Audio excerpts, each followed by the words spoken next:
Assalamualaikum warahmatullahi wabarakatuh.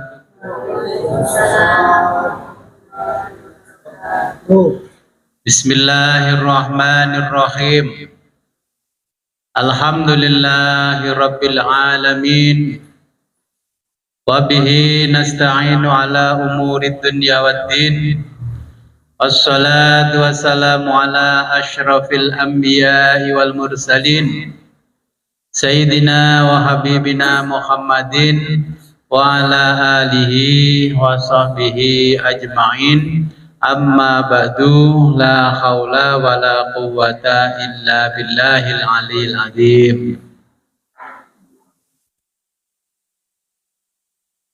Alhamdulillah, pada malam hari ini kita diberikan kemudahan oleh Allah dan kenikmatan yang luar biasa, sehingga pada malam hari ini bisa kembali ngaji kitab filsafat Bidayatul Hikmah.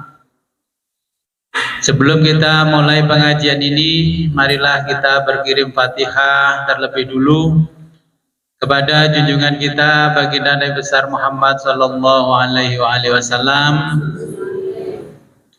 juga kepada mualif kitab Bidayatul Hikmah dan kepada kedua orang tua kita.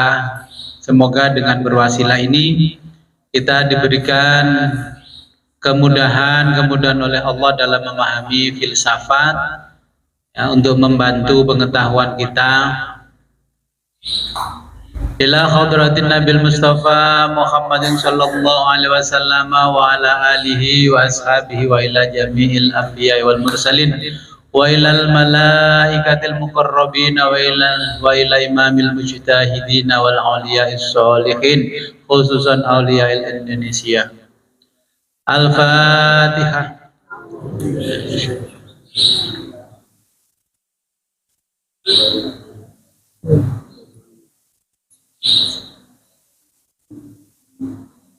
Azumma ila khadrat Syekh Muhammad bin Ibrahim bin Yahya Al-Qawami As-Sirazi wa Sayyid Muhammad Husain Tabatabai wa ila hadratin Abah Sadiqin wa ummi khairatin masudah. Syai'ulillahi lahumul Fatihah. A'udhu billahi minasyaitanir rajim. Iyyaka na'budu wa iyyaka nasta'in. Sebagaimana biasa, yang di Zoom sudah ngeprint yang saya kirim di link komunitas, ya. Kita baca doa Amirul Mukminin, ya. Bismillahirrahmanirrahim. Rabbana atina min ladunka rahmatan wa hayyi' lana min amrina rasyada. Oke, kita baca bersama-sama. Rabbana atina min ladunka rahmatan wa hayyi' lana min amrina rasyada. Rabbana atina min ladunka rahmatan wa hayyi' lana min amrina rasyada. Rabbana atina min ladunka rahmatan wa hayyi' lana min amrina rasyada. Ilahi kafa bi izzan an takuna li rabban wa kafa bi fakhran an akuna laka abdan. Antali kama uhibbu faj'alni kama tuhibbu. Allahumma ij'alni min ibadikas sholihin. Ilahi kafa bi izzan an takuna li rabban wa kafa bi fakhran an akuna laka abdan. Antali kama uhibbu faj'alni kama tuhibbu. Allahumma ij'alni min ibadikas sholihin. Ilahi kafa bi izzan an takuna li rabban wa kafa bi fakhran an akuna laka abdan. Antali kama uhibbu faj'alni kama tuhibbu. Allahumma ij'alni min ibadikas sholihin. Ya, itu ada 2 redaksi. Silahkan Bapak Ibu pilih yang mana. Ya, tadi banyak yang masuk ke WA saya, kok yang terjemahnya cuma 1. Sebenarnya artinya sama, hanya beda bahasa. Ya, ilahi kafabi, ini yang di bawah ya Robbi kafani. Yang ilahi kafabi itu kalau dilihat, saya lihat di kitab saya itu, karena Sayyidina Ali beliau kan tinggalnya di Persia, di Iran, jadi bahasa Arabnya ngikuti Arab gaya Persia. Kayak seperti Bapak Ibu itu sampai hari ini kan bahasa Qur'annya Persia. Ila hadratin Nabil Mustafa sallallahu alaihi wasallam sya'ulillahi lahumul Fatihah. Fatihah itu Persia. Oke, berarti sanad agama panjenengan semua dari Persia. Sampai sekarang lidahnya kan mesti Al-Fatihah. Ya, padahal sudah sekolah mondok lama.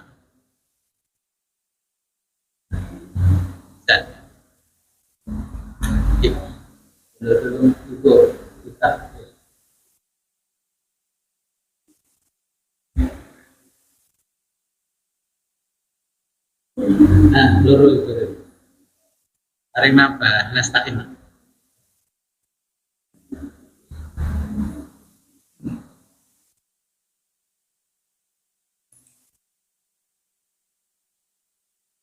Jadi ini doa yang biasa dibaca oleh Amirul Mukminin Sayyidina Ali karamallahu wajhah, ya. Dengan berdoa ini beliau diangkat oleh Allah menjadi kekasih Allah, dan semua ilmu kewalian ya sumbernya dari beliau. Kita mengikuti beliau ini supaya kita juga dijadikan kekasih Allah, ya. Dengan adanya pengajian di bulan Ramadan, ya, ini kita mendapatkan keberkahan, kita semua diangkat menjadi walinya Allah Subhanahu wa Ta'ala. Jadi nanti setiap kita ngaji, kita mulai baca ya munajatnya Sayyidina Ali karamallahu wajhah. Kita lanjutkan pengajian. Nah, sekarang pengantar filsafat ya. Halaman 11. Ya, halaman 11.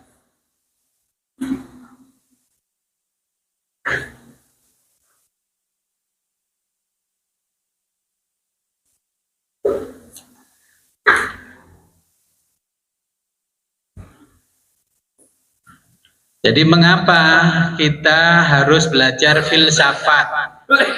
Ya. Kenapa kita harus belajar filsafat?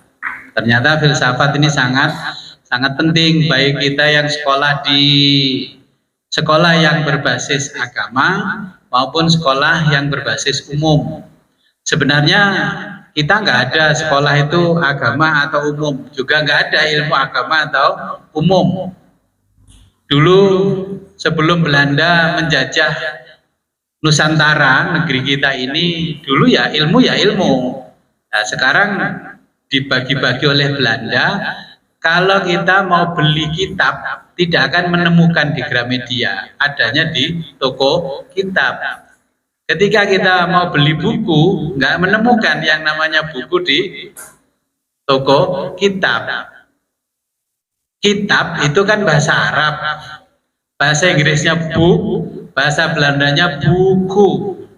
Ya, kalau kita bicara kitab, otak kita selalu mengatakan kalau di dekat kita ini kan Lirboyo, Tebu Ireng, dan sekitarnya.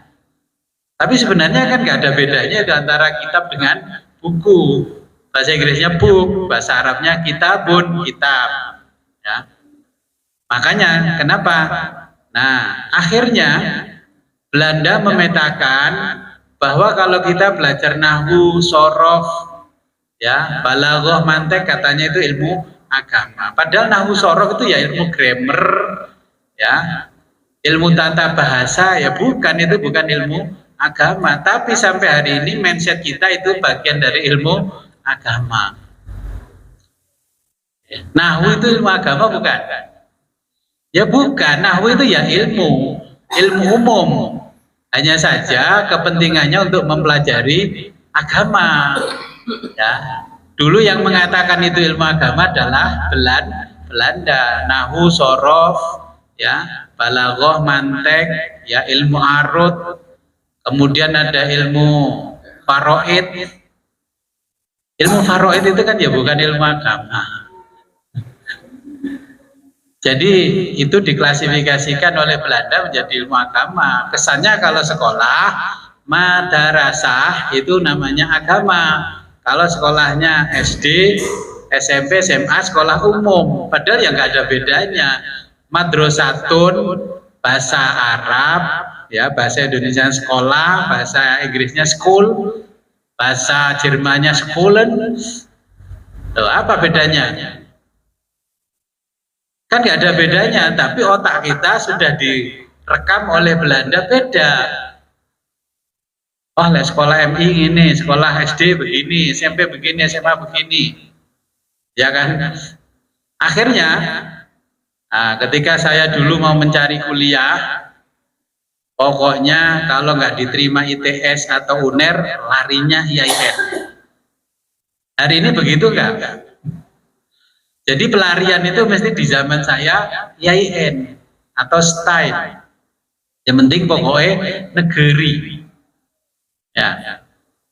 Jadi kita harus merubah mindset bahwa itu tidak ada bedanya. Itu bukan ilmu agama ya, semua ilmu secara umum. Grammar bahasa Inggris, bahasa Arabnya nahwu. Kenapa itu dikatakan ilmu agama? Yaitu karena kita dibodohi Belanda. Jadi kalau kita belajar filsafatnya sedikit, cenderung kepada ateisme. Kalau belajar filsafatnya ya banyak, atau mau saya bilang sempurna, itu ya kita jauh dari sempurna, ngajinya kilat. Okay. Paling tidak kita bisa membedakan mana sih ilmu pengetahuan yang bisa diuji secara ilmiah atau ilmu pengetahuan yang tidak bisa diuji secara ilmiah. Nah, tujuan kita adalah kita berupaya terus-menerus untuk menjaga agama dan spiritualitas diri kita dari kemungkinan-kemungkinan merusak diri kita sendiri. Oke, contohnya orang beragama tapi tidak mengenal ilmunya. Akhirnya agama itu dipahami dengan pemikirannya sendiri. Makanya saya di sini setiap ngaji harus bawa kitab, biar panjenengan Bapak Ibu jamaah itu tidak hanya menyerap pemikiran saya pribadi, tapi menyerap ilmu pengetahuan, ya, yang ditulis oleh seorang ilmuwan, ulama dan sebagainya. Nah, dengan belajar filsafat kita mengembalikan agama pada inti ruhnya yang tertinggi, sebagai ajaran yang tertinggi, bukan agama dipakai mainan. Kalau Ramadan begini kan yang biasanya nggak pakai penutup aurat, semua pakai penutup aurat, apalagi yang di TV, ya, karena dapat job di bulan Ramadan semuanya tutup aurat. Nanti Ramadannya hilang ya kembali lagi. Ya itulah, karena apa? Tidak mengembalikan agama pada inti ruhnya yang tertinggi. Orang berjilbab, orang pakai busana muslim karena kepentingan politis, ya.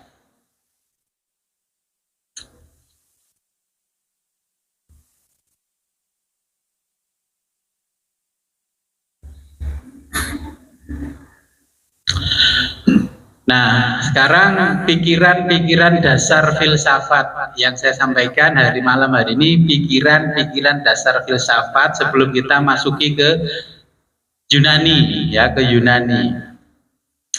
Jadi kemarin kan sudah tahu kan ada 3 hal, realisme, ya, idealisme, realisme, sama apa? Pragmatisme. Nanti itu kan sudah berlaku di masyarakat kan. Alah biasanya gini surapopo kok. Padahal melanggar hukum, melanggar syariat. Ya, contohnya pragmatisme itu kalau di sini saya kan punya pohon banyak itu di kebun di belakang.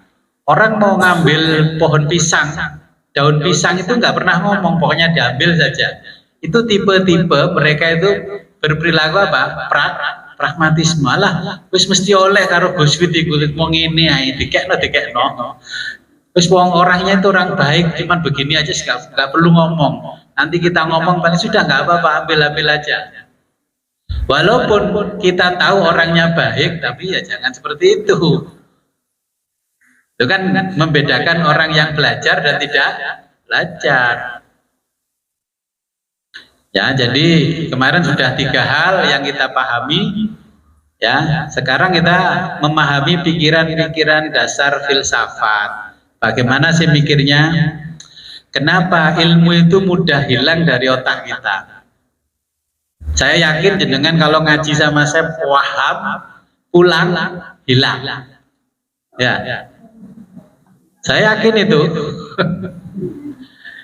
Ya sama, yang di Zoom itu paham, kalau Zoomnya ditutup, hilang bersama Zoomnya. Ini saya hitung ada orang 60 lebih yang ngaji, ya. Kalau lagi di majelis atau di Zoom, ketika saya ngaji sama saya paham, pulang lupa.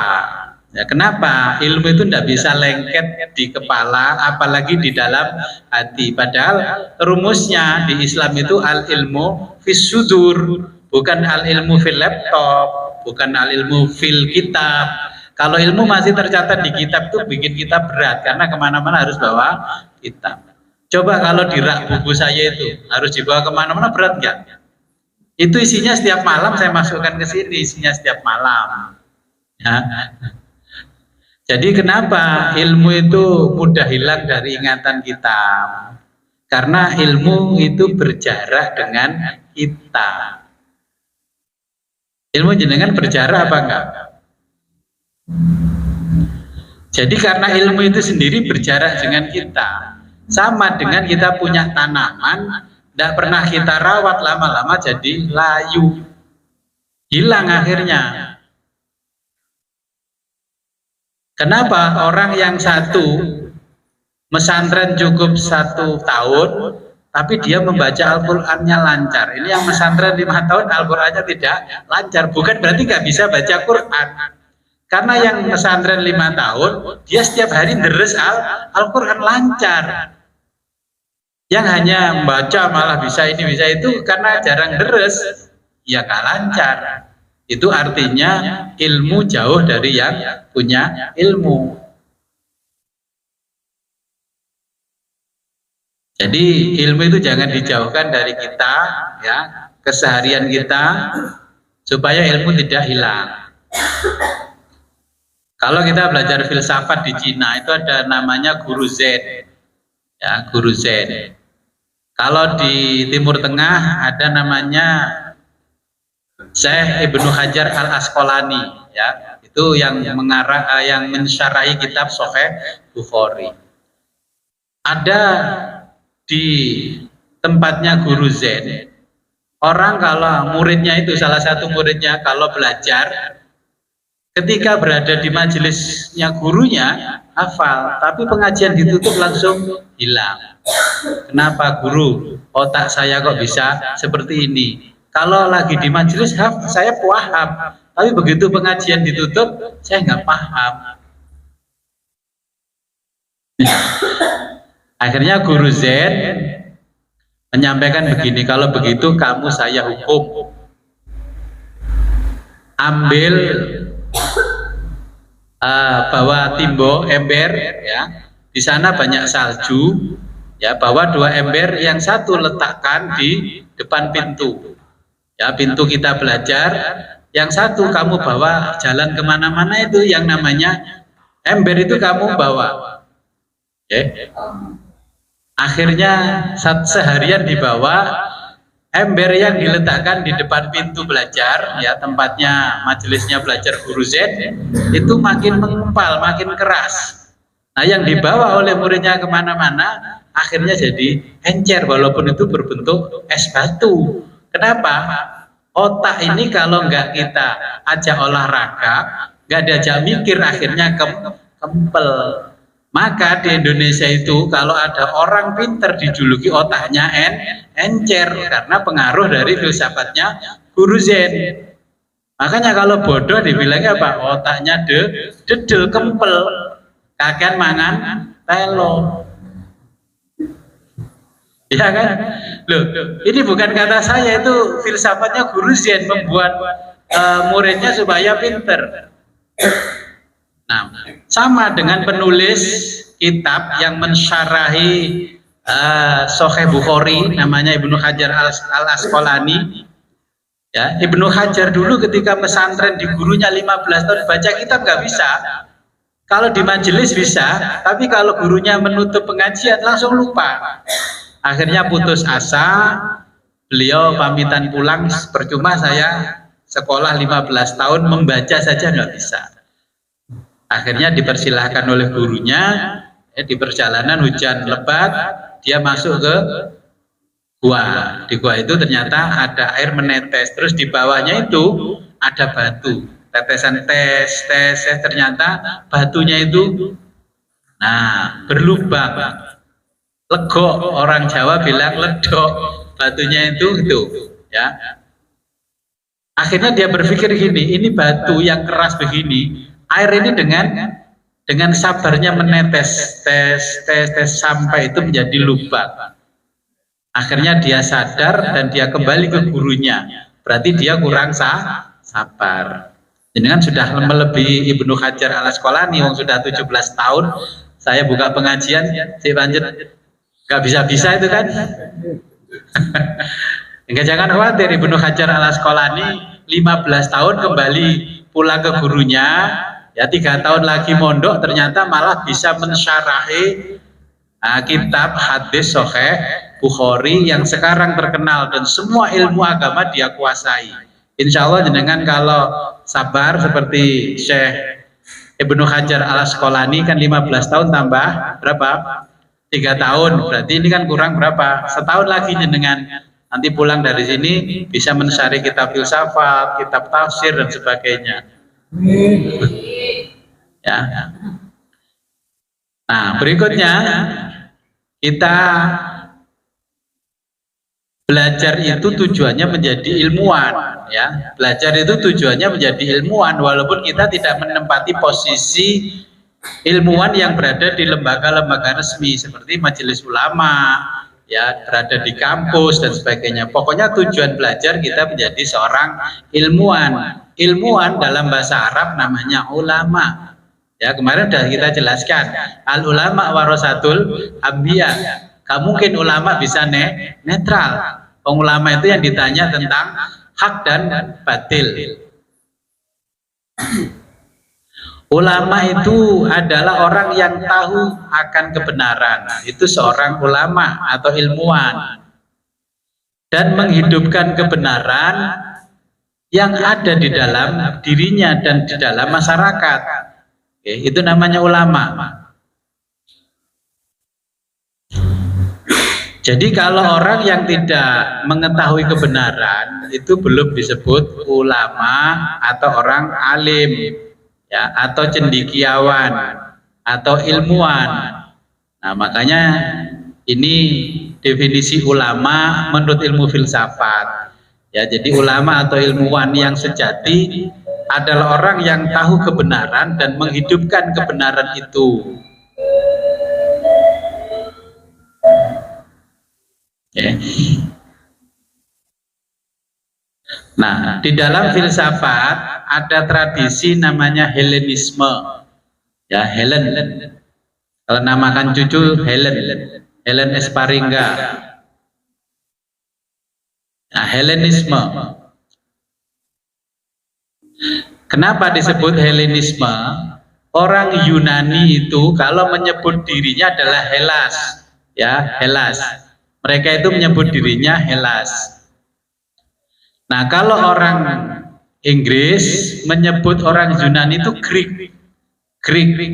Karena di Yunani itu ada daerah namanya Gracia. Gracia dalam bahasa Latin adalah merujuk pada orang Yunani. Saya sering ke Gracia, berarti saya sering ke Yunani. Nah, kata Yunani ini adalah terjemahan dari bahasa Arab yang kita terima di Indonesia ini. Yunani itu terjemah dari bahasa Arab. Bahasa Arabnya apa Yunani? Jadi kalau kita belajar tafsir Yasin itu kan ada Antokia, Ionia dan sebagainya kan. Jadi Yunani itu merujuk karena di Yunani dulu orang-orang Ionia, ya Yunani itu yang sudah berinteraksi dan berhubungan dengan orang-orang Arab, maka mereka menyebutnya Ionia itu adalah Yunani, ya menjadi Yunani. Jadi bahasa Indonesia Yunani itu mengadopsi dari bahasa Arab Ionia, ya. Jadi bahasa Yunani. Jadi ini terjemah dari bahasa Arab Ionia menjadi Yunani, ya. Nah, Yunani ini adalah negara paling tua di Eropa. Peradabannya juga paling maju di Eropa. Dari Yunani inilah, ya, mitos-mitos akhirnya bergeser menjadi logos, ya. Dulu orang Eropa itu sama dengan orang Timur mempercayai dewa-dewa. Kalau ada gempa bumi, mereka menganggap dewa Zeus sedang marah, ya, menggerak-gerakkan kepalanya, akhirnya bumi bergetar, bergoyang. Nah, akhirnya dipelajari sama orang-orang Yunani, apa betul kalau ada gempa bumi itu dewa Zeus marah?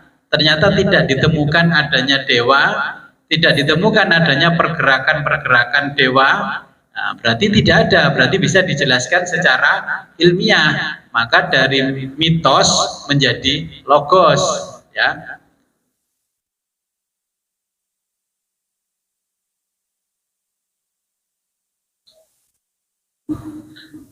Nah, untuk kita yang ingin mempelajari pemikiran-pemikiran filosof, ya, dari Yunani, nah ini ada istilah filsafat.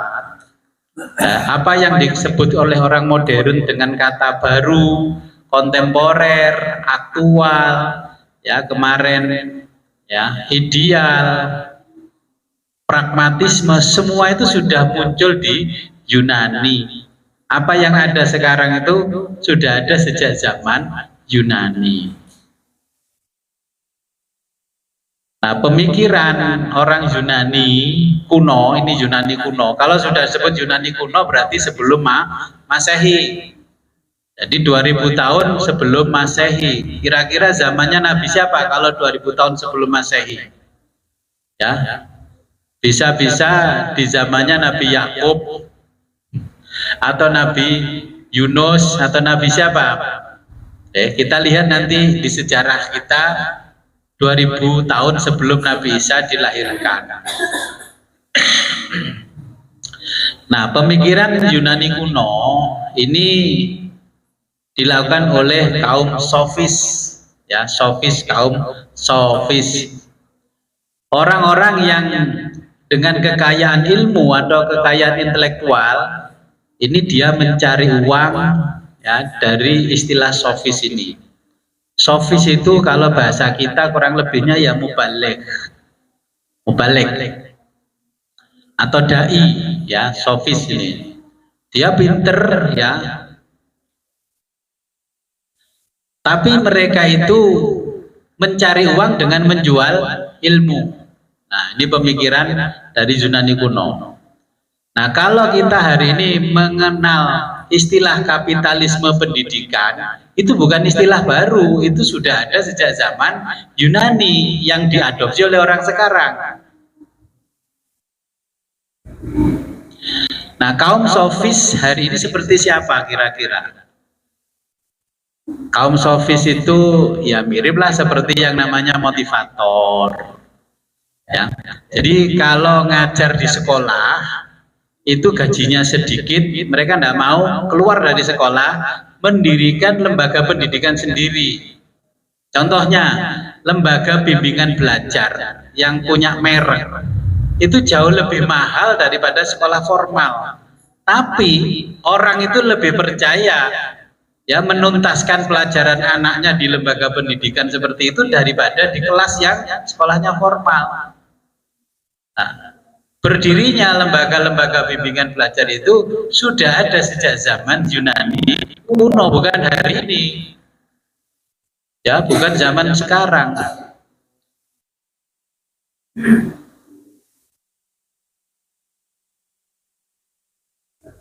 Orang kalau les bahasa Inggris bayarnya jutaan. Kalau sekolah bahasa Inggris di kelas bayarnya 100.000 beberapa mata pelajaran, ya kan? Tapi orang tidak protes. Les bahasa Inggris 3 bulan bayar berapa? 6 juta.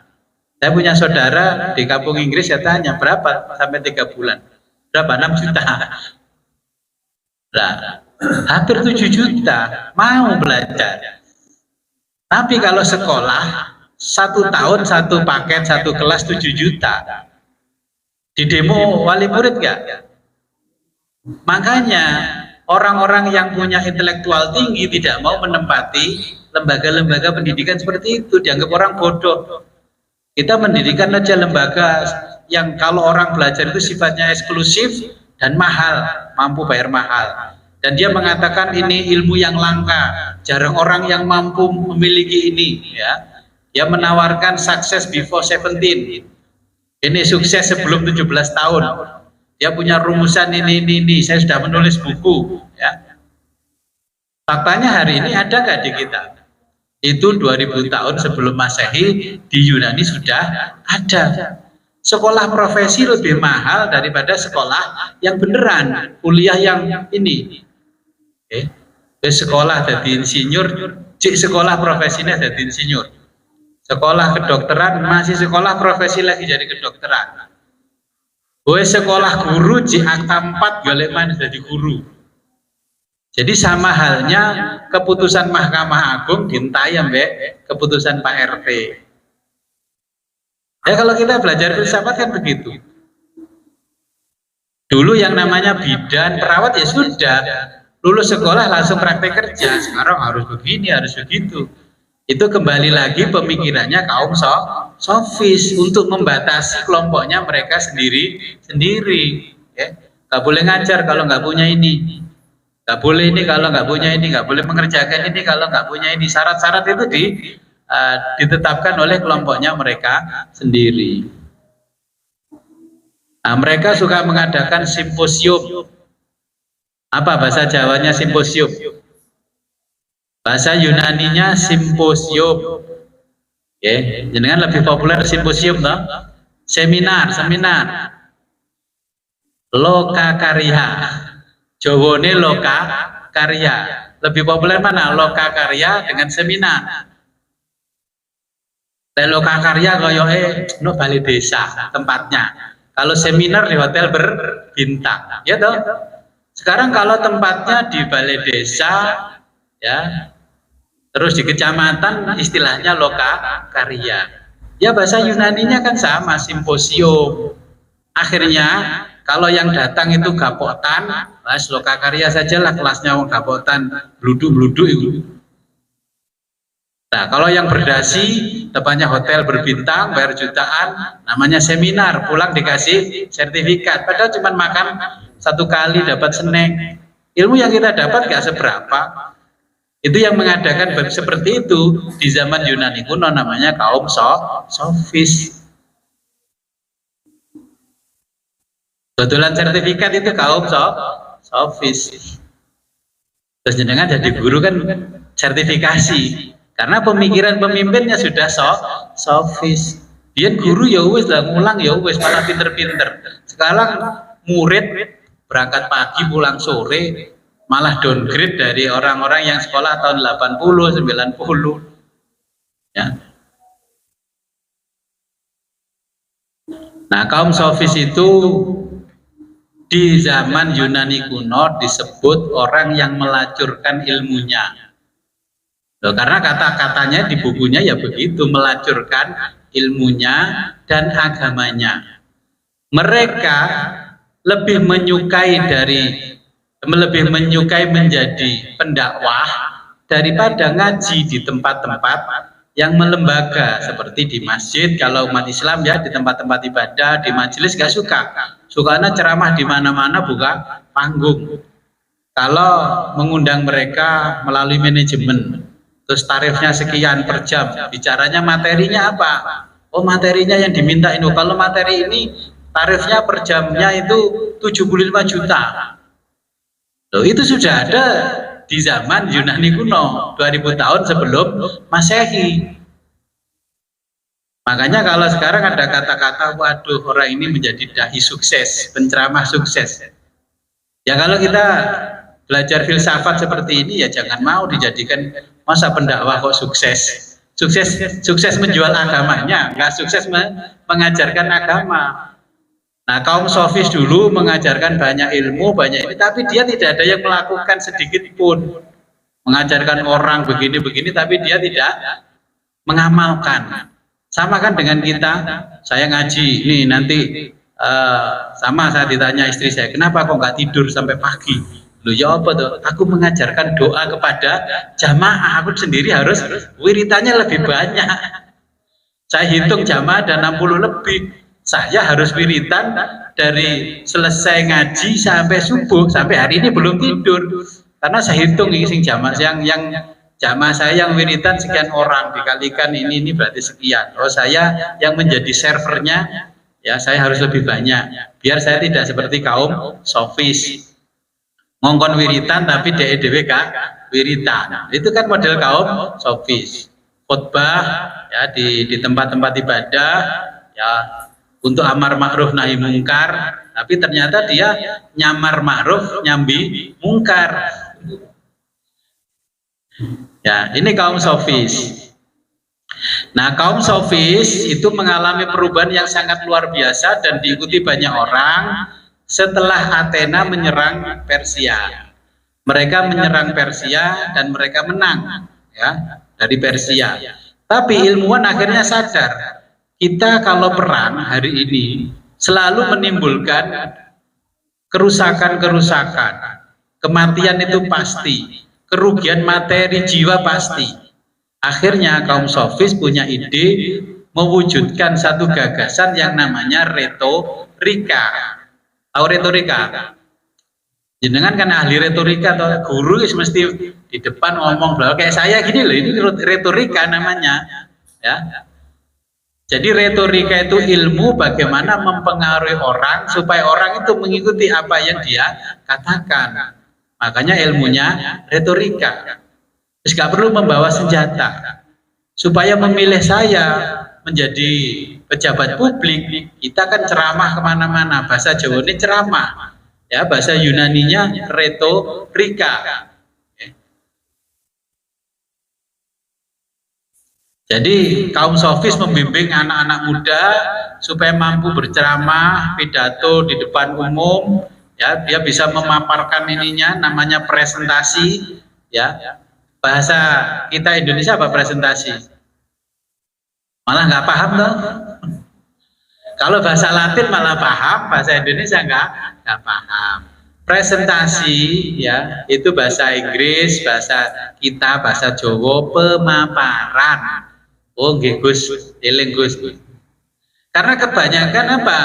Tidak menggunakan bahasanya sendiri, akhirnya bahasa kita kan nggak teringat di otak ini.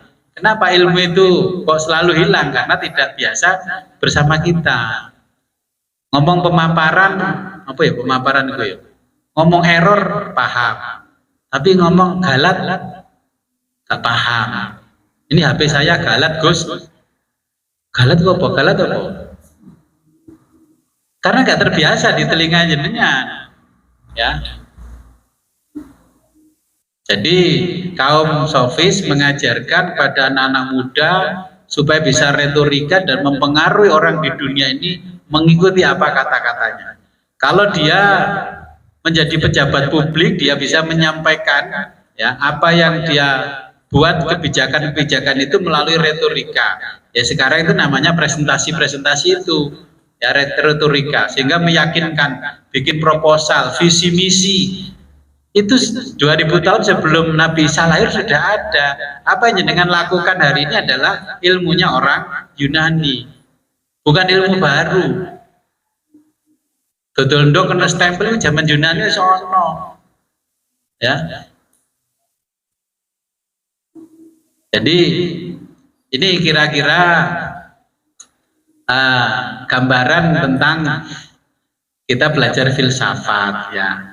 Jadi ini pengantar filsafat, kemudian di situ ada filosof Yunani. Ya, ini ada sebagian yang saya tulis di halaman 12. Ini filosof Yunani ya. Ada Thales, ada Socrates, Plato di halaman 12.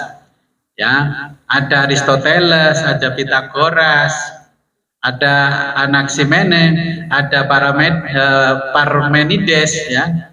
Itu ada Heraklitus, ada Demokritus, ada Zeno, ya dan sebagainya. Ini sebagian dari filosof Yunani yang saya catat. Kalau ingin tahu berapa jumlahnya, ya silahkan jenengan beli kitab filsafat. Saya menjelaskan panjang lebar, waktunya nggak cukup karena ngaji kilatan. Nah, kemudian di sini ada filosof Islam di halaman 13. Di antaranya Al-Kindi, Al-Farabi, Ibnu Rushd, Ibnu Sina, ya, Imam Al-Ghazali, Mulla Sadra, Allamah Sayyid Husain Toba-Tobai yang kitabnya hari ini kita pelajari, ya, Muhammad Arkun. Banyak sekali. Sebenarnya banyak sekali filosof di Islam, ya. Cuman karena kita nggak belajar jadi nggak tahu. Tahunya Imam Ghazali penulis kitab Ihya Ulumuddin yang paling fenomenal. Tahunya kan Imam Ghazali penulis kitab Bidayatul Hidayah. Tapi nggak tahu kalau Imam Ghazali itu seorang filosof besar. Ya, semua bidang keilmuan bisa dia kuasai, filsafat dia kuasai. Makanya Imam Ghazali bisa menjelaskan tasawuf dari sisi filsafat. Namanya tasawuf falsafi. Tasawuf dari sisi praktek keagamaan namanya tasawuf amali, ya. Kemudian Imam Ghazali menjelaskan tasawuf dari sisi yang lain, ya. Ada tasawuf falsafi amali, ya. Tasawuf apa? Yang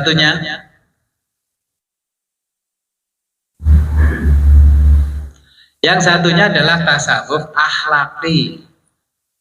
Berperilaku tasawuf tapi gak bermoral, macake gembel, ya sarungnya gak dicuci setahun, ngenteni lek suro, dan nyucinya kemana? Ke Segoro Kidul. Itu nggak ngerti tasawuf akhlaki. Oke, sampai di sini dulu sebelum saya lanjutkan sejarah filsafat ilmu. Ada pertanyaan?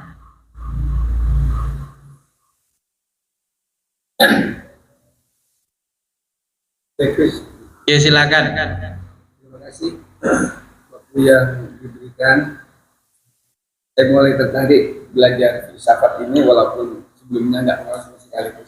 Karena ini mungkin dibimbing dikit-dikit otaknya ini mulai ya otaknya mau lencer. Ini yang saya tanyakan,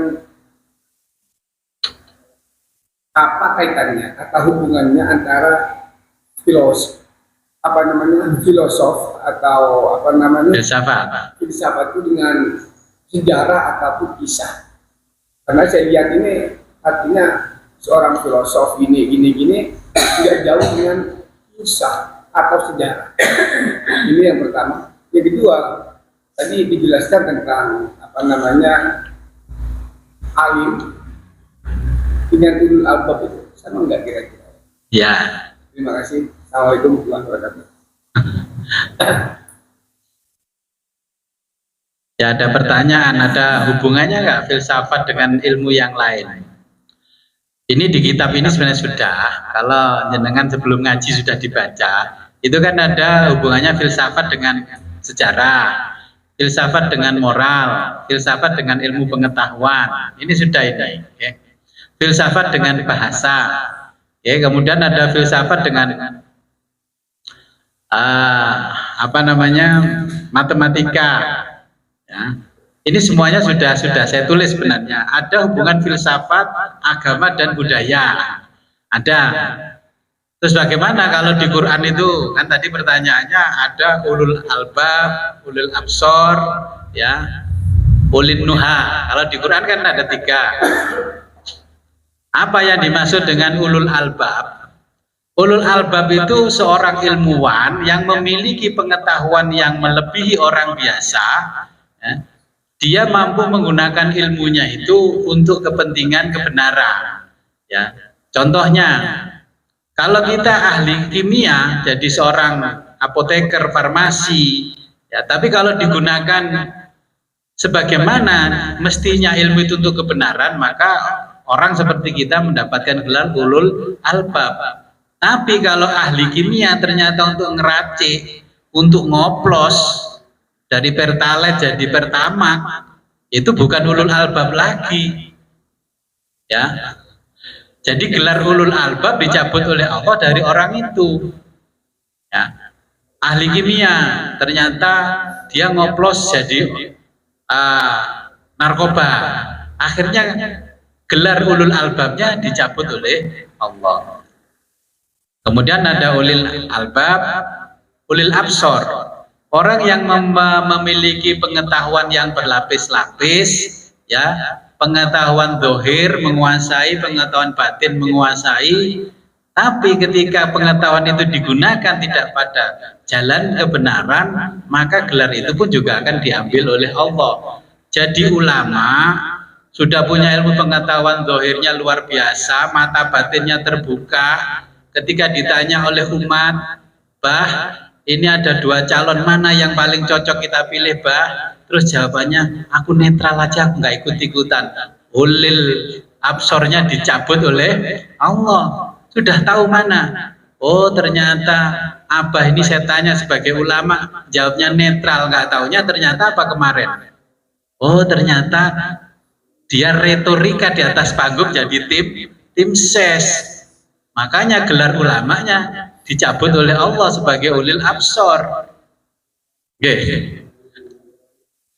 Nah, kemudian ulil nuha, orang yang memiliki pengetahuan zahir batin secara lengkap, ya, profesi apapun dia bisa kuasai, ya, dia untuk demi kemaslahatan kehidupan manusia pada umumnya, maka dia disebut ulil nuha. Orang bisa membuat obat untuk mengobati orang yang sakit. Tapi kalau dia membuat virus, nakut-nakuti orang, semuanya harus disuntik, harus pakai masker, seluruh dunia harus pandemi, akhirnya ulil nuha dibatalkan oleh Allah. Oke. Yang bikin begitu itu orang yang tadinya dapat gelar ulil nuha. Jangan jenengan pikir nggak dapat gelar kehormatan dari Allah.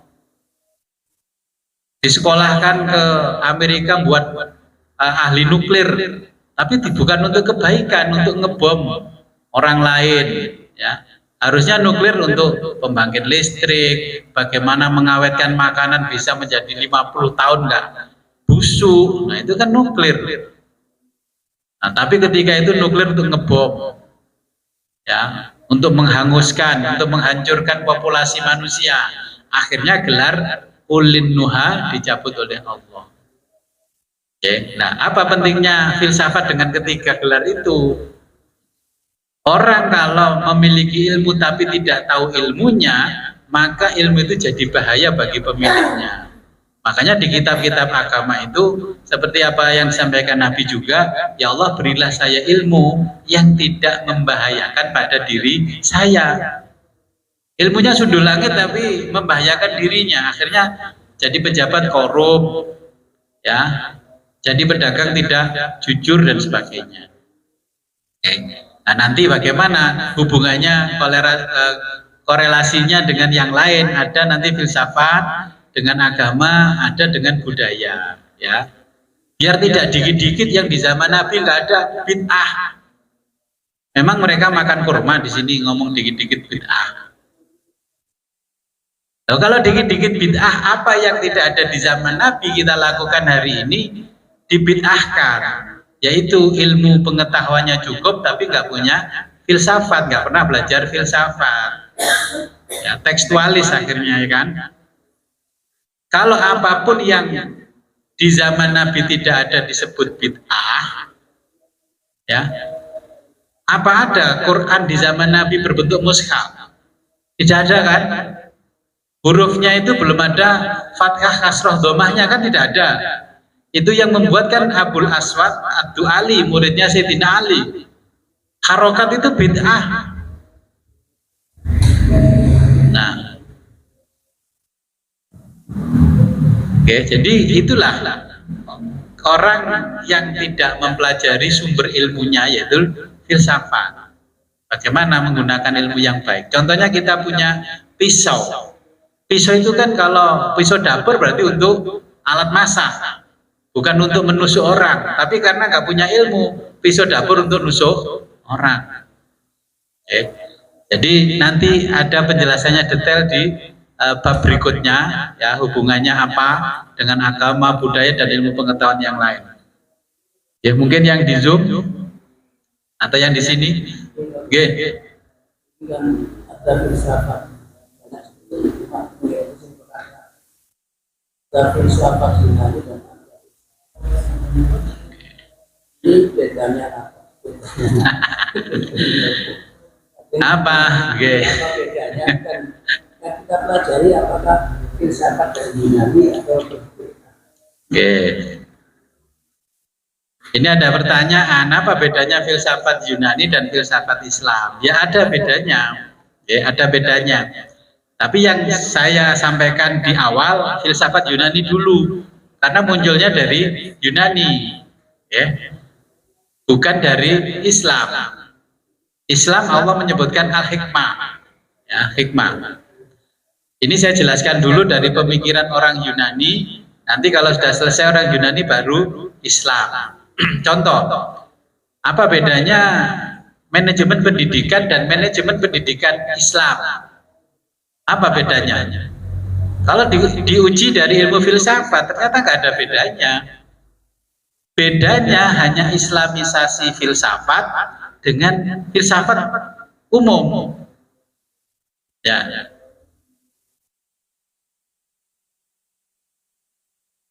Jadi nggak ada bedanya. Setelah kita teliti, ternyata manajemen ya berasal dari manajemen pada umumnya, pendidikan ya berasal dari pendidikan pada umumnya, kata-kata Islam karena menempati ruang dan waktunya di dalam Islam.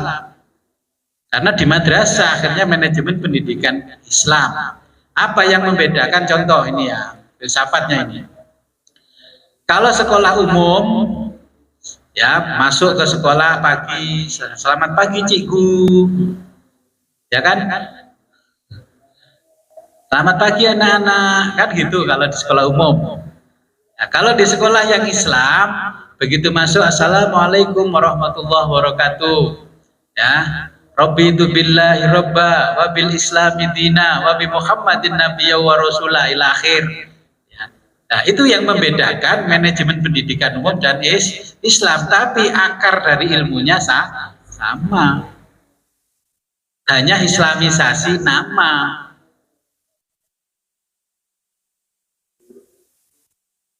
Ya, jadi nanti kita belajar khusus tentang filsafat Islam. Ini masih bicara filsafat umum.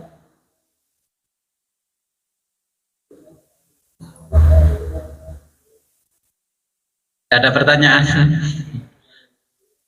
Berarti seperti muridnya Guru Zen semua kan ya? Kalau di majelis paham, kalau pulang lupa.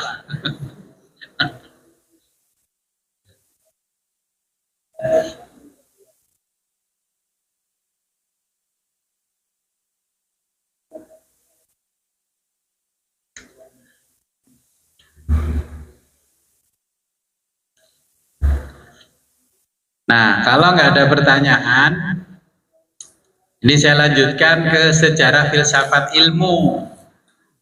Bukan ilmu filsafat ya, filsafat ilmu. Di halaman 14, ya, filsafat ilmu. Kelahiran filsafat, ya, ini berbicara tentang kelahiran dan perkembangan filsafat. Ini pada awalnya kelahirannya tidak dapat dipisahkan dengan perkembangan ilmu pengetahuan yang muncul pada masa peradaban kuno, masa Yunani. Pada tahun 2000 sebelum Masehi, bangsa Babylon, ya, yang hidup di lembah Sungai Nil, Mesir, dan Sungai Efrat telah mengenal alat pengukur berat, tabel bilangan berpangkat, tabel perkalian menggunakan 10 jari. Ya, makanya kalau di Quran itu ada Bibabila Harutawa Marut. Apa tuh ayatnya? Di situ ada nama Babylon. Babylon itu satu tempat negeri yang ilmu pengetahuannya maju, tapi sihirnya juga maju. Mana yang dinamakan Babylon hari ini? Babylon hari ini ya mulai Iran ke timur sampailah Palestina sampai Israel. Itu negeri Babylon, negeri para penyihir. Di situ ada Fir'aun. Makanya ketika ada konflik di situ, kalau saya ditanya orang, gimana Gus, nggak komentar? Enggak, saya nggak komentar.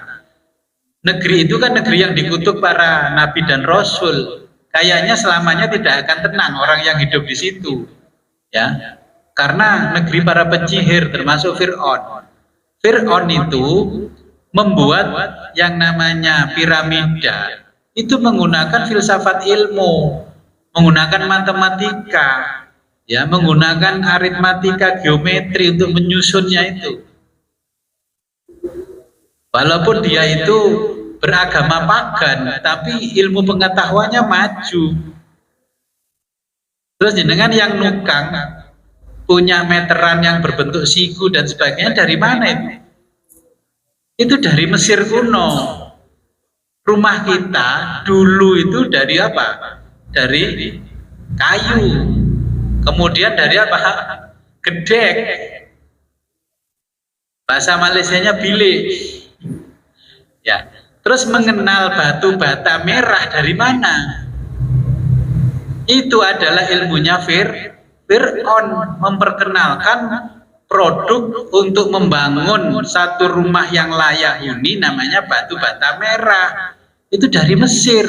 Taunya bata, taunya tanah liat dikasih air, diadonin kayak roti, akhirnya dibakar, itu dari Fir'aun.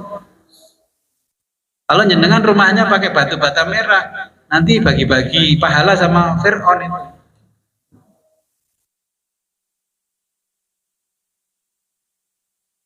Cerita ini kan nggak pernah jenengan dengarkan kalau nggak belajar filsafat. Dengan bangganya membangun masjid batu bata merah habis sekian proposalnya kan panitia. Loh, ilmunya itu ilmunya Fir'aun loh, bukan ilmunya kita. Jangan menghina-hina Fir'aun. Fir'aun itu berjasa sekali.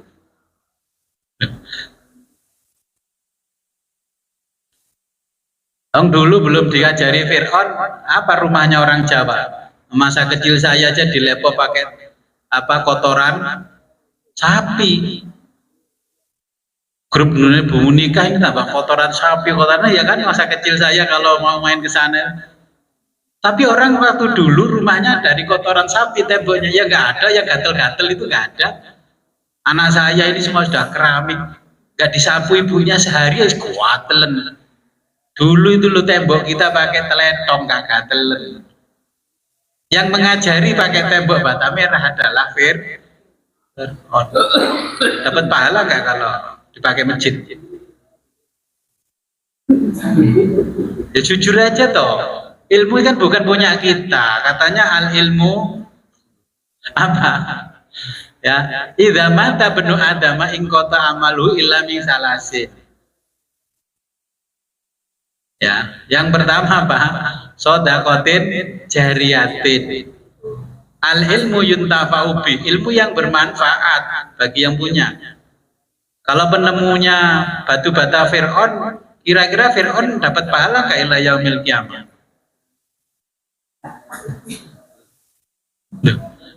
Saya nggak pakai batu bata Gus, saya pakai batu kumbung dari Bojonegoro, kumbung dari Tuban. Sampai hari ini material bangunan yang paling bagus tahan cuaca ya batu bata merah.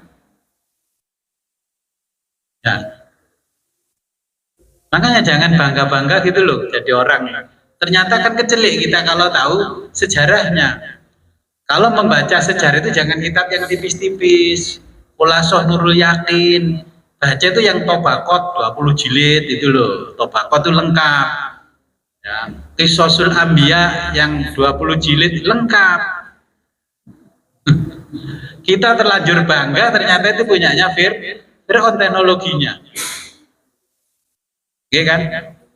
Kita terlanjur bangga dengan arsitektur Islam Kubah. Ternyata bukan punya orang Islam.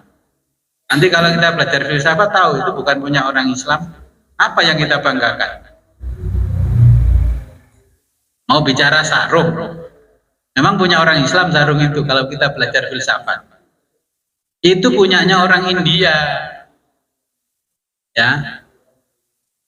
Punyanya orang India, terus diganti namanya supaya Islami. Di Jawa ini disebut ini pakaian syar'i, namanya sar'un.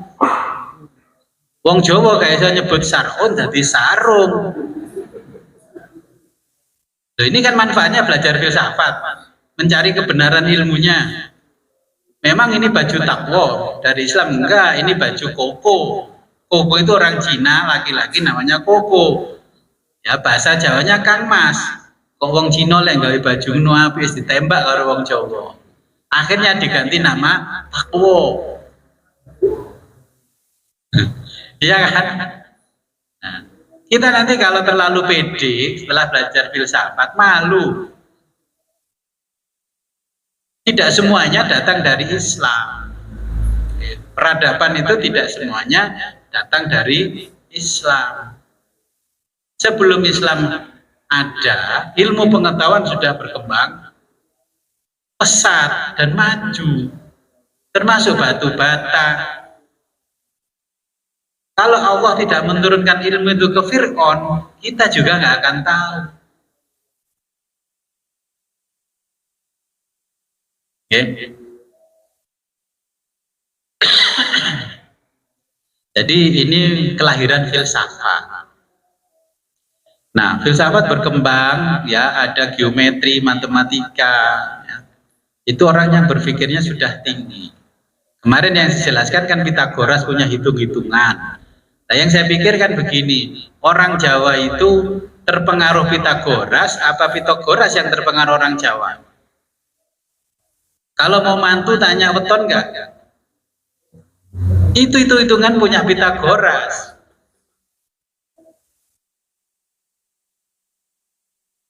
Ketika ada orang tua yang meninggal, itu ada hari nahas. Itu punya siapa? Ternyata itu hitungannya Pitagoras. Tapi kok bisa nyampe Jawa? Jangan-jangan orang Jawa dulu banyak sekolah ke luar negeri ke Yunani, tapi tidak dicatat oleh anak cucunya. Setelah banyak yang kita pelajari, nanti kita tahu, oh ini ternyata dari Yunani.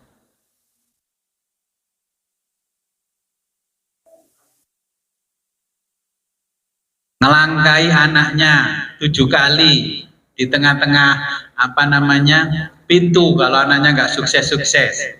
Itu Pitagoras. Karena Pitagoras itu dulu belajar di Yunani sampai ke Mesir, menyaksikan perang di Mesir, kemudian melanjutkan perjalanan ke India. Dia belajar ilmu-ilmu di India. Terus huruf Arab yang ada di Quran, itu hurufnya siapa? Ya, huruf Arab itu loh, punya siapa? Angka 1, 2, 3 dalam bentuk yang ditulis di Quran punya siapa? Itu punyanya orang India.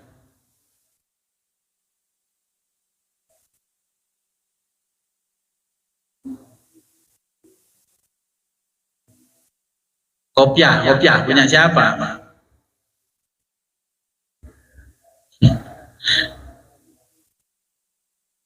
Jadi ini di masa-masa munculnya filsafat. Filsafat itu sangat penting. Ya contohnya kan hari ini kita belajar. Kan penting loh akhirnya. Kan nggak tahu toh kalau batu bata penemunya siapa. Yang penemunya orang Jawa, Blitar, tetangganya Bu Siti hanya Mbah Mujair aja. Nemokno iwak yang dipadukan jadi mujair itu karena Mbah Mujair. Yang kita bahas di sini kan selalu mitos. Oh penunggu hutan, Nyai Danyang kaki Danyang, Nyai Banaspati kaki Banaspati, Nyai Siluman kaki Siluman. Itu pengaruh mitologi Yunani kuno.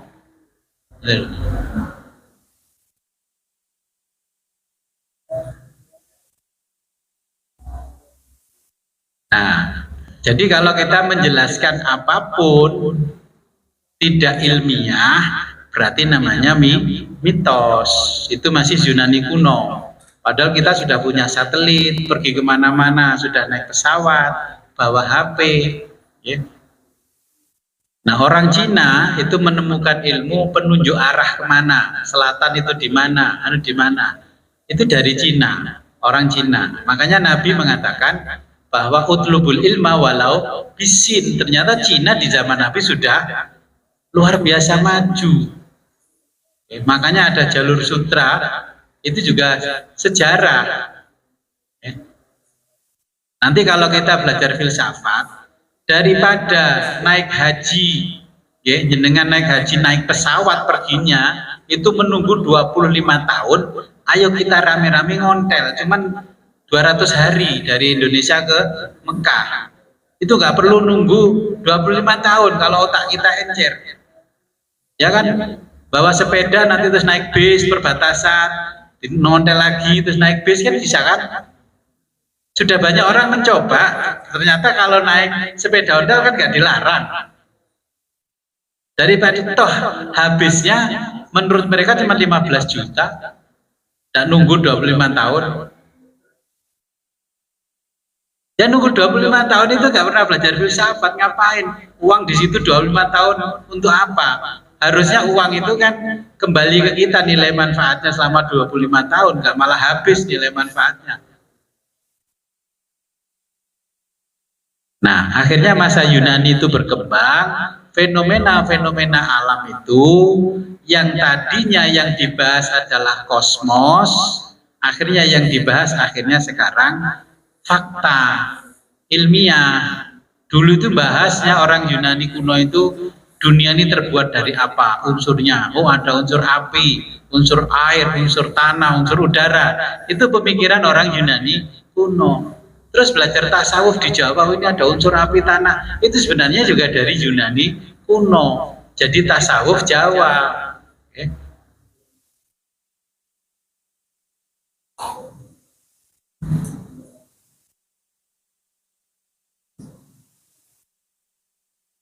Ini sekilas sejarahnya filsafat ilmu, dari Yunani kuno ke masa Yunani yang modern. Tapi belum modern itu masih 2000 tahun sebelum Masehi. Nah, di zaman Yunani itu kepercayaan terhadap Tuhan sudah ada. Nah, kepercayaan itu dinamakan agama-agama purba. Ya, agama purba. Islam sekarang tercatat sebagai agama purba. Agama purba.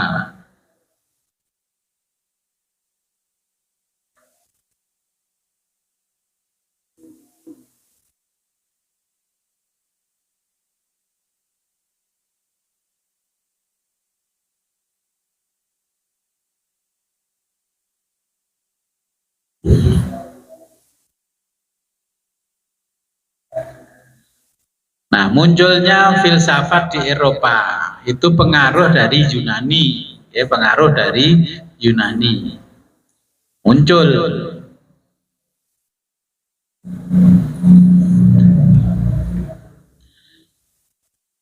Di situ ada Aristoteles, Socrates, Plato, Pythagoras dan sebagainya. Itu mempengaruhi pola pikirnya orang-orang di Eropa. Bahkan hari ini apa yang kita lakukan setiap hari, mulai kebiasaan sehari-hari sampai di dunia pendidikan, semuanya mengikuti filsafat Yunani. Ya, filsafat Yunani. Etika yang diajarkan juga mengikuti Yunani. Malah akhlak, akidah akhlak yang diajarkan oleh ulama terdahulu ditinggalkan, kembali mengikuti Yunani. Nah, filsafat ini berkembang juga ya atas dukungan para penguasa. Ya, siapa yang berkuasa, siapa yang dekat dengan penguasa, pengaruh pemikirannya pun juga akan difasilitasi. Sama dengan hari ini, kalau jenengan tidak masuk ke organisasi besar, walaupun jenengan itu jenius, nggak akan terkenal.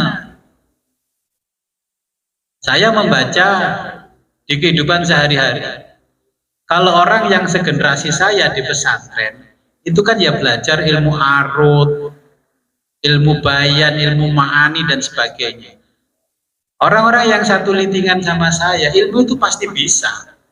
Ya.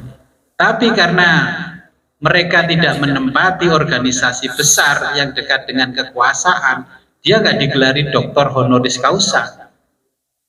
Ada yang karena dekat. Saya melihat gini, kok bisa dia dapat gelar doktor honoris causa? Katanya punya ilmu langka, namanya ilmu arut. Ilmu arut kalau generasi kita dulu semua orang bisa. Pokoknya sekolahnya bener loh ya. Di generasi saya pasti bisa. Wong alfiah saja hafal. Ini hafal semua hafal. Arut pasti bisa. Karena itu pelajaran di tingkat mu'alimin mu'alimat. Lah hari ini dikatakan ilmu itu langka. Orang yang bisa ilmu itu digelari doktor honoris causa. Ya lucu orang zaman sekarang ini. Dulu itu di zaman Yunani tidak semudah itu memberikan gelar. Kalau nggak teruji secara publik nggak dikasih gelar. Kalau pinter saja banyak, maka yang dapat gelar itu baru yang betul-betul diuji secara publik dia lolos. Nah, akhirnya filsafat mendekati abad ke-5 Masehi. Abad ke-5 Masehi itu abad di mana Kanjeng Nabi Muhammad lahir. Akhirnya Al-Quran ini ya tantangannya adalah menghadapi orang-orang yang dulunya pendidikannya dari Yunani, Romawi atau dari India. Makanya orang-orang menyerang Kanjeng Nabi dengan ilmu yang luar biasa modern. Ya. Kalau Al-Quran itu tidak ada mukjizatnya akan kalah. Ya, argumentasinya dengan argumentasi ilmiah yang dibangun sejak zaman Yunani kuno sampai zaman Yunani pertengahan. Oke. Ini muncul di abad 5 Hijriah. Ya, antara Al-Quran dengan pemikiran Yunani. Makanya ada orang yang mengatakan begini, hadis Nabi, man arafa nafsahu faqad arafa robbahu. Itu ada yang mengatakan itu bukan hadis Nabi, tapi itu hadis Yunani yang selalu dipakai berkali-kali oleh orang-orang yang belajar tasawuf. Man arafa nafsahu faqad arafa robbahu. Ternyata di teks-teksnya para filosof Yunani sudah ada, hanya itu translate terjemah ke dalam bahasa Arab. Nah, setelah adanya Quran, ya, kitab suci, adanya kitab suci, maka para filosof itu menghadapi tantangan dengan adanya kitab yang dikatakan suci. Suci itu artinya berdasarkan wahyu. Maka filosof itu menguji kebenaran wahyu dan kebenaran ilmiah. Karena tidak boleh ada dua kebenaran. Oke. Tidak boleh ada dua kebenaran. Akhirnya karena kitab suci sebelum agama Islam mengatakan bahwa bumi itu terhampar luas. Kopernikus, ya, seorang filosof namanya Nikolaus Kopernikus, itu meneliti berdasarkan ilmu astronomi dari Yunani kuno bahwa bumi itu bulat dan berputar. Hanya saja pengetahuan tentang tata surya masih terbatas waktu itu. Tapi di dalam kitab suci ternyata di situ disebutkan terhampar luas sebagaimana permadani. Setelah diteliti ternyata bumi itu bulat. Karena apa? Ada orang yang membuktikan pergi dari satu titik berlayar ke titik yang sama, kembalinya sama. Siapa dia? Marco. Nah, ada pelayar, orang pelaut, ya, Marco Polo itu berlayar dari satu titik, ternyata kembalinya ke situ. Berarti bumi ini adalah bulat. Tapi karena di zaman dulu namanya agama dan kekuasaan itu jadi satu, ilmuwan yang tidak selaras dan tidak seide dengan penguasa akan dihabisi. Sampai hari ini enggak. Ilmu kita sundul langit kalau tidak pro penguasa kita tidak akan dipakai. Bahkan zaman dulu taruhannya adalah dibunuh. Ternyata setelah diteliti bumi itu bulat. Tapi yang mengatakan bumi bulat bertentangan dengan kitab suci, orang itu dibunuh. Tapi umat rakyat masih mempercayai orang yang dibunuh daripada kitab suci. Itu awalnya kitab suci dianggap tidak benar. Nah, muncullah seorang ilmuwan dari Eropa namanya Galileo Galilei. Nah, itu melanjutkan pemikiran Kopernikus bahwa bumi bulat, matahari berputar, ini berputar. Kenapa kok bisa muncul dari timur ke barat? Ya kok kadang-kadang ada di sebelah timur selatan, kadang-kadang ada di timur utara. Kadang-kadang maghrib kita kan telat, kadang-kadang duluan. Kadang-kadang subuh itu jam 3:45 sudah subuh. Nah, itu dipelajari ilmunya. Kemudian Galileo Galilei dibunuh. Karena apa? Dulu itu yang namanya penguasa adalah agamawan. Oke. Apapun yang ada di kitab suci harus diyakini, sehingga memaksakan keyakinan yang tidak benar itu dalam istilah filsafat namanya doktrin. Wes gak bener tapi tetap kongkon ngiyakini. Diuji secara ilmiah tetap gak bener, tapi tetap dipaksa suruh yakin. Itulah namanya doktrin. Gak percaya aku, ngelmu gak barokah. Ya kan? Masih terjadi nggak sampai hari ini? Makanya kalau ngaji sama saya terbuka saja, kita itu bisa debatable. Kalau nggak suka boleh ditanya di debat, mana dasarnya Gus? Saya berani ngaji kan berarti sudah coro pendekar itu siap segalanya. Ilmunya kudu dungdeng, kudu linuwe, ya, ditumbak laka-laka, dibedil misil, ya. Makanya belajar filsafat itu kita mengetahui kebenaran, yang tidak boleh ada dua kebenaran, walaupun itu ayat suci. Wahyu bahasa Islamnya apa? Nas. Nah, Islam sempat dikritiki oleh filsafat karena di Quran itu ada nasikh dan mansukh.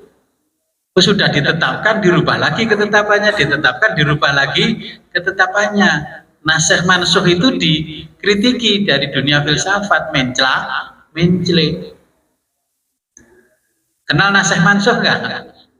Loh iya, kalau kebenaran nggak boleh dirubah. Kebenaran itu harus bersifat umum.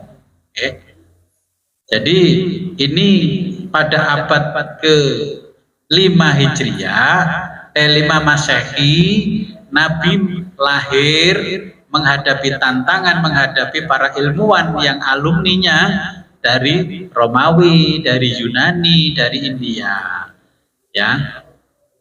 Itu tantangannya. Nah sekarang umatnya sama tantangannya, menghadapi ilmuwan dari Eropa, menghadapi ilmuwan dari Amerika. Kita kan begitu, pendidikan ya dari Amerika sekarang corak kita. Mungkin ada pertanyaan. Ini tentang pengantarnya. Ya, nanti kita yang membahas filsafat Islam nanti di bab khusus tentang filsafat Islam. Ya, nanti kita baca yang teks bahasa Arabnya.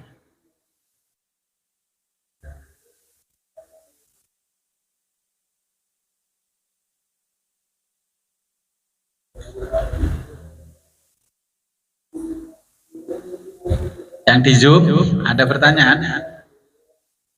Karena saya tidak menghadap langsung ke laptop saya letakkan di sebelah kanan, ya, jadi nggak seperti biasanya.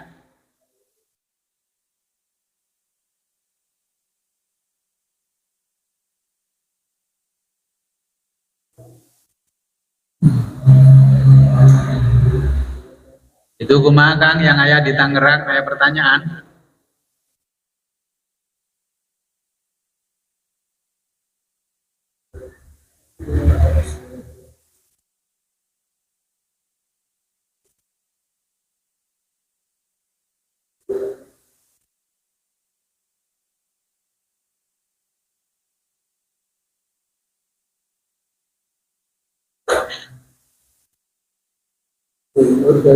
Oke, monggo silakan. Filsafat, belajar filsafat dulu dengan filsafat yang sekarang ini ada bedanya. Oke, apakah ada bedanya filsafat dulu dan sekarang? Tidak ada bedanya. Yang sekarang istilah-istilahnya diganti-ganti itu ya dari istilah yang lama. Oke, istilah yang lama. Jadi sebenarnya yang kita alami hari ini tidak ada perubahan dari pemikiran orang dulu. Mulai politik, mulai ini. Contoh-contoh, kalau kita bicara Islam, ada konsep namanya khilafah. Itu bukan dari Islam, itu dari Romawi khilafah itu. Hanya diterjemahkan dalam bahasa Arab. Orang mempromokan khilafah Islamiyah ini. Ya dia nggak pernah belajar filsafat. Itu bukan konsep pemerintahan ala Rasulullah. Ya. Khilafah itu mengadopsi kepemimpinan kekaisaran Romawi yang diterjemahkan dalam bahasa Arab. Oke. Makanya saya tidak bergeming ada orang promo khilafah Islamiyah. Karena khilafah Islamiyah itu sudah berkali-kali teruji tidak efektif. Teruji kalah dengan yang lain. Ya makanya jatuhnya kekaisaran Romawi yaitu karena pemerintahnya sistemnya khilafah. Jadi ada pemimpin yang di pusat, terus negara-negara yang lain itu mengikuti yang di pusat. Maunya khilafah kan begitu, nanti pemilihan setiap sekian tahun, siapa yang jadi pemimpin. Tidak ubahnya sistem pemerintahan yang digunakan oleh Turki Utsmani, itu khilafah Islamiyah. Akhirnya hancur juga kan. Karena apa? Ketika kita dulu Indonesia kan gabung dengan kekhilafahan Turki Utsmani, Aceh. Nah, semuanya ikut Turki Utsmani. Ketika negara-negara yang bergabung dengan Turki Utsmani, Indonesia dijajah Belanda, ya, Timur Tengah dijajah Perancis, dijajah Jerman, dijajah ini. Ternyata Turki juga nggak bisa berbuat apa-apa. Makanya Arab pisah dari Turki Utsmani yang dulunya gubernuran, pisah menjadi kerajaan. Siapa yang memisahkan? Suud, ya. Karena Turki sudah tidak mampu membentengi kekuasaannya yang melebar di seluruh dunia. Indonesia dijajah Belanda. Oke. Kok sekarang mau dipromosikan lagi? Dulu itu sudah hancur lebur, kok sekarang mau diulangi lagi.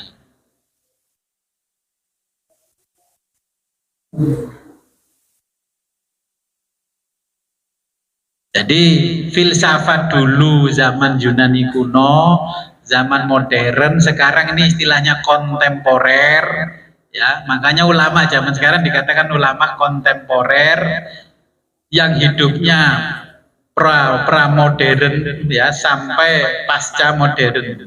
Kita hidup hari ini istilah di filsafat itu sudah postmodern. Makanya korannya namanya Posmo. Posmo itu koran postmodern, yang baca harusnya orang-orang yang postmodern.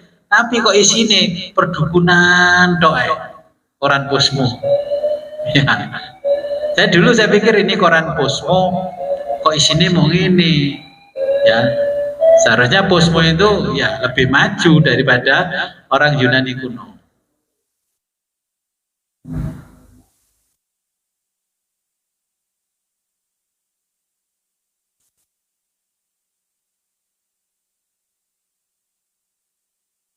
Masih ada pertanyaannya?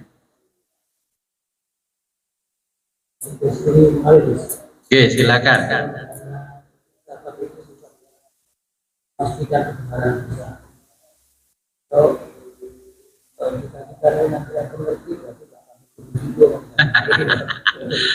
Ya, manfaatnya belajar filsafat, kita nggak gampang dibodohi orang. Oh, ini ya. Makanya nanti di filsafat itu kita akan belajar tentang ilmu, tentang pengetahuan, sumber-sumbernya, ya.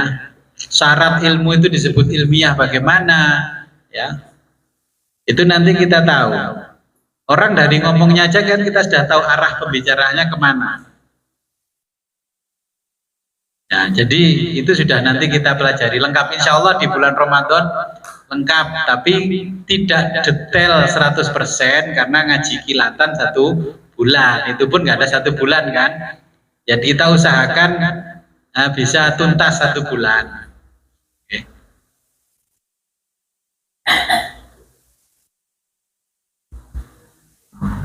Ini memang ngaji-ngaji di zaman filsafat Yunani kuno, itu ngajinya ya lesehan begini. Kata para filosof lebih lebih mengena ilmunya kalau ngajinya melingkar seperti huruf U, ya lesehan. Yang duduk di bangku tidak begitu mengena. Oke, karena sifatnya simposium.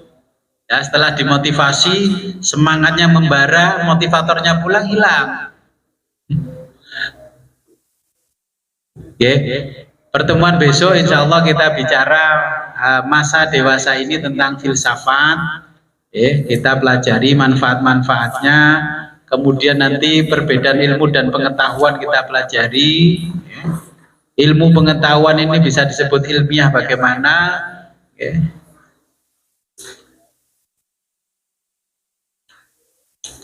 Nanti kita akan tahu ciri-cirinya orang kalau sudah ngerti filsafat dan belum ngerti filsafat, dari gaya bicaranya itu sudah kelihatan. Kalau sering menemukan tembung pokoknya wes itu belum pernah pasti. Ya.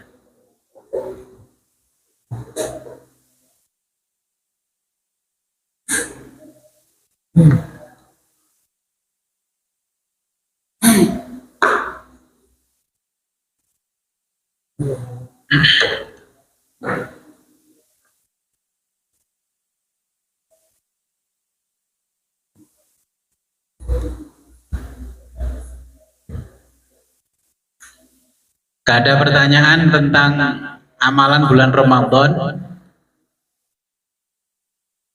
Mungkin kalau ada yang susah bacanya,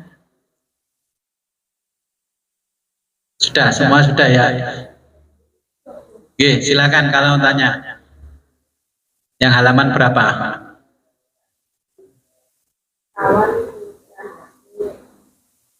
Halaman? Tawasul. Halaman 4. Dari yang atas. Sumail Arwahi Syekh Abdul Mughis, ya. Itu Al-Husainu bin Mansur Al-Khallat wa Sayyidi Abdul Aziz At-Tibaghi. Oke. Ini ketika saya PDF mesti Morad Marid collab. Itu At-Tibaghi, yang itu yang tanyakan. Oke, itu At-Tibaghi. Syekh Ahmad bin Mubarak, ya, Syekh Ahmad bin Mubarak yang terkenal disebut oleh Imam Ghazali di Ihya. Terus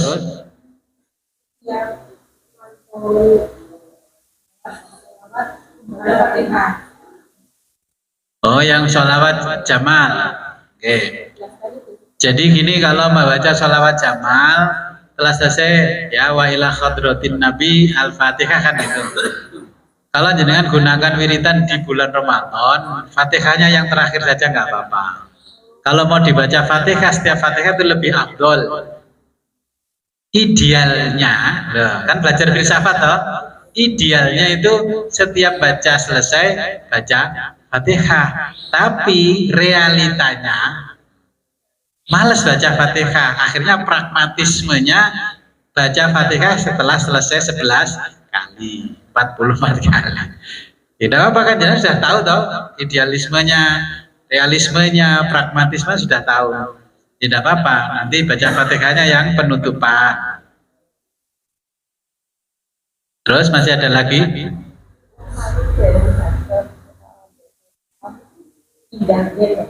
pindah berhenti berhenti. Oh nggak apa-apa, kalau mau berhenti dulu terus ada kegiatan dilanjutkan boleh, ya boleh. Oh ini ada baru dapat 10, nah ternyata ada orderan masuk, ya nggak apa-apa, di ordernya dilakukan dulu ya, nanti setelah itu baru melanjutkan lagi. Nggak perlu tawasul lagi karena waktunya nggak lebih 1 hari, ya langsung dibaca terus. Halaman 8 Bismillah. Halaman 8 itu ada Bismillahil Khaliqil Akbar, yaitu Bismillahi, bukan Bismillah, itu Bismillahil Khaliqil Akbar wa wakhir zun maniun mimma akhafu minhu wa akhdar. Terus itu kan ada Hamim Ain Sin Qaf, karena mencari harokat yang untuk tanda panjang nggak bisa, yaitu kalau seperti di Quran bacanya ya, Kaf Ha Ya Ain Shod, itu persis di Quran panjang pendeknya.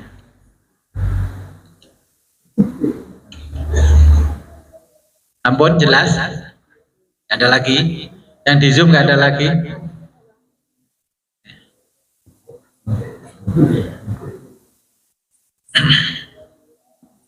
Oke, kalau nggak ada pertanyaan sebelum kita akhiri, marilah kita berdoa kepada Allah. Semoga apa yang kita pelajari pada malam hari ini membawa manfaat barokah fid dini wa dunya hatal akhirah. A'udzu billahi minasyaitonir rajim. Bismillahirrahmanirrahim. Allahumma sholli sholatan kamilatan wa sallim salaman taman. Sholli sholatan jalali wa sallim salaman jamalin ala sayyidina wa maulana Muhammad. Allahumma bi sholatika bi sholati malaikatika bi sholatir rusul wa bi sholatil anbiya'i wa bi sholatil aghwas wa bi sholatil abdali wa bi sholatil aqtab wa nas'aluka khossah bi sholawati awliya'il Indonesia ya Rabb ya Rabb ya Rabb an tusalli ala sayyidina wa maulana Muhammad wa taj'alha mahzunatan fi sahifina bi sirrin nabi wa alin nabi wa ila hadratin nabi. Al-Fatihah. A'udzu billahi minasyaitonir rajim. Ya Allah. Akhirul kalam, ihdinas siratal mustaqim, wabillahi taufiq wal hidayah, wa ridho linaya. Wassalamualaikum warahmatullahi wabarakatuh.